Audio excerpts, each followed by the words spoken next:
अजितदादा गेले आणि रुपाली चाकणकरांवर मोठं संकट कोसळलं. रुपाली चाकणकरांना आता राजीनामा देण्याची वेळ आली आहे आणि थेट राजीनाम्याचं पत्र सुद्धा लिहिलं गेलंय. आणि ते राजीनामा कधी जाहीर होणार आहे, राजीनामा नेमका कधी होणार आहे आणि रुपाली चाकणकरांबाबत आताची जी धक्कादायक माहिती आली आहे ती माहिती आपल्याला पाहिजे, कारण जादूटोणा हा एक महत्वाचा विषय त्यांच्याबाबत समोर आलेला आहे. नेमका तो विषय काय आहे, चाकणकरांचा राजीनामा कधी प्रसिद्ध होणार आहे आणि काय घडलंय हेच आपल्याला या व्हिडिओमध्ये संपूर्ण पाहायचं आहे. नमस्कार, मी रणजित. मुद्दा हक्काच्या या चॅनलवर तुम्ही नवीन असाल तर चॅनलला सबस्क्राईब करा, कारण आपल्या चॅनलवर आपण असेच वेगवेगळे विविध माहितीपूर्ण व्हिडिओज खास तुमच्यासाठी बनवत राहत असतो. मंडळी, रुपाली चाकणकर अतिशय गाजलेलं नाव आहे.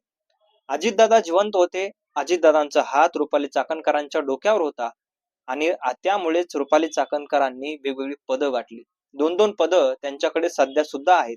रुपाली चाकणकर महिला आयोगाच्या अध्यक्ष बनल्या आणि त्यांच्यावर टीकेची झोड सुरू झाली. महाराष्ट्रामध्ये वेगवेगळी प्रकरणं घडू लागली, मात्र रुपाली चाकणकर काही प्रकरणावर प्रखरपणे बोलल्या, काही प्रकरणावर कारवाई सुद्धा केली. मात्र अशोक खरातांचं प्रकरण आलं, 58 महिलांचे व्हिडिओ पोलिसांना सापडले, मात्र त्या माणसाबद्दल एवढं आदरातिथ्य रुपाली चाकणकर बोलल्या, त्यामुळे महाराष्ट्राला आता शंका निर्माण झाली.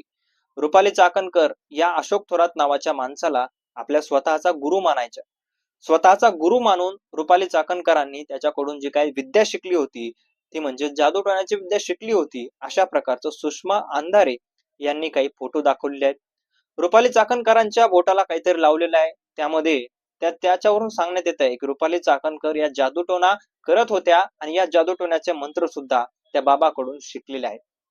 मी म्हणजे रुपाली चाकणकर सांगत होत्या की मी स्वतः त्या बाबांना गुरु मानते आणि अशोक थोरात यांनी सांगितल्यामुळेच माझं सगळं जीवन, अशोक खरात यांनी सांगितल्यामुळेच माझं सगळं जीवन चांगलं चाललेलं आहे.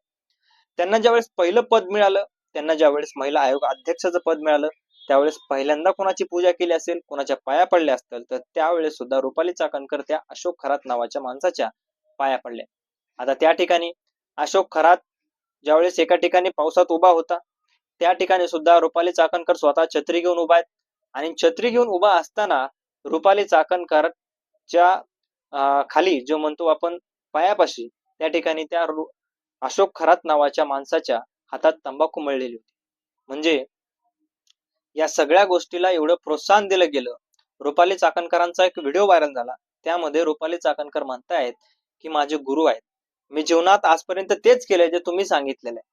म्हणजे एवढे जवळचे संबंध, एवढे मोठे संबंध, एवढे गुरु शिष्याचे संबंध त्यांचे इतके जवळून असताना मग त्यांच्यावर अशा प्रकारच्या गोष्टी घडल्यात, त्यांच्यासोबत त्यांनी महिलांवर अत्याचार केल्यात, मग त्या गुरुला कुठेतरी एक म्हणतो आपण की चांगला सल्ला का, त्यांना चांगली वागणूक का, एवढं मोठं कृत्य समोर येऊन सुद्धा त्यांच्याबद्दल चुकीची का बोलत नाहीत, किंवा एक प्रकारे जे म्हणतो चुकीचं म्हणण्यापेक्षा कुठेतरी कठोर का बोलत नाही त्या रुपाली चाकणकर, हा प्रश्न आता महाराष्ट्राला पडलेला आहे.